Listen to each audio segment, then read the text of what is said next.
This caravan is not going to walk today. They have requested buses to Mexico City, not just for the women and children, but for everyone. The reason, of course, this next stretch of road, about 100 miles, very windy, blind curves, and for the safety of motorists and the caravan as well. It's 2 lanes in some areas. They say we need those buses. There was also an election here last night. The caravan itself electing 6 people, 3 men, 3 women from the caravan to represent them with the Mexican government going forward, whether they're going to stay here in the terms of that or transportation to the border.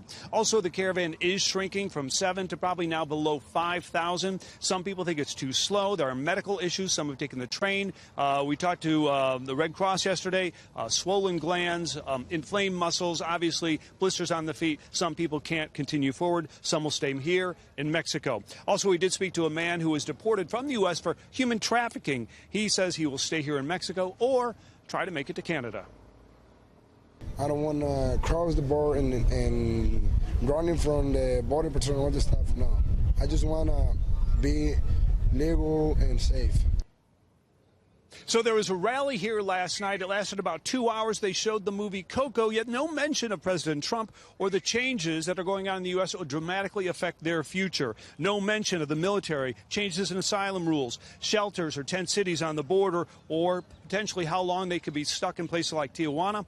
This Trump moments ago from President Trump, quote, many more troops coming. We will not let these caravans, which are also made up of very bad thugs and gang members, into the U.S. Our border is sacred, must come in legally, turn around. That information is not being shared with them. Also, Bill, you mentioned other caravans. Indeed, there is one right now in Tapachula where we were 10 days ago, about 2,000.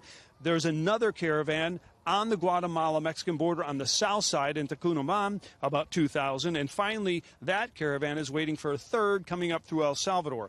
So, Bill, the way it is here, I want to share with you very quickly a comment I just got from 2 Honduran immigrants who were leaving town. They said it's just very stressful in here, fights over food.